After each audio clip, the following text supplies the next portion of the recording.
ત્યાં સુધી હર હંમેશ માટે આવા કાર્ય અમારે હાથે થતા રહે એવું પ્રભુ પાસે પ્રાર્થના કરું.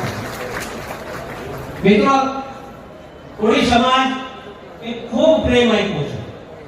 હું પોતે હોઉં, મોટાભાઈ હોય, અને આપણે એના માટે શું કરી શકીએ એના માટે હર હંમેશ માટે અમે ચિંતા કરતા હોઈએ. મારા દીકરા દીકરીઓ હોય એ પણ એ જ ચિંતા કરતા હોય.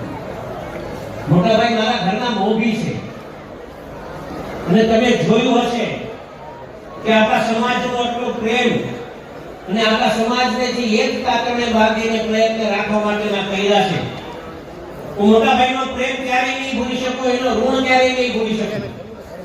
અને માતાજી ભાઈ પ્રાર્થના કરું કે ભાઈની સેહત સારી રાખે, કોળી સમાજના હજુ અધૂરા કામ જે બાકી રહી ગયા હોય એ સમાજના પૂરા કરવા માટે ભાઈને બળ આપે, ભાઈને શક્તિ આપે, જેના કારણે આપણો સમાજ પ્રગતિના માર્ગ પર આગળ વધે. મિત્રો, આપણે ખ્યાલ છે કે ઠેક ઠેકાણે આપણા સમુદ્રનો થયા. જાફરાબાદ 42 ગામ અને 42 ગામમાંથી 39 ગામમાં સમુદ્ર થવા માંડ્યા છે. આ કોઈ સમાજની નાની પ્રસિદ્ધિ નથી, ખૂબ મોટી પ્રસિદ્ધિ હોય.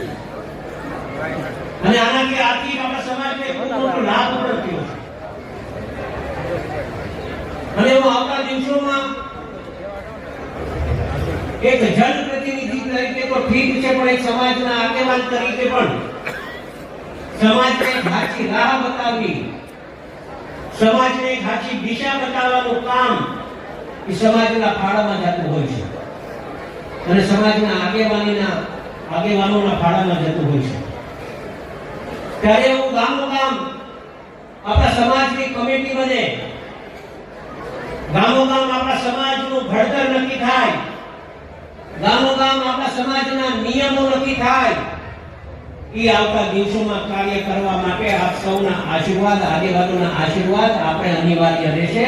અને સમાજના યુવાનોને ખાસ વિનંતી કરું છું, મિત્રો, આપ આપણા ગામમાં એક કમિટી બનાવો, આપણા ગામમાં નિયમો સમાજના બનાવો. જો બીજા સમાજના હરોળમાં રહેવું હશે તો આવા નિયમો આપણા માટે અનિવાર્ય રહેશે, નિયમો કરવા જ પડશે. આજે વધારે કંઈ નહીં બોલતા, સમય ઘણો થઈ ગયો છે. લગ્ન વિધિ પણ આપણે જો બાકી રાખી છે. હું આદરણીય આપણા ગુજરાત રાજ્યના મંત્રીશ્રી મારા મોટાભાઈ કસુરભાઈ સોલંકીને હું વિનંતી કરીશ કે આપ ત્યાં માઇક લઈ અને એમને આશીર્વાદ આપવા માટે પહેલા એમનું સ્વાગત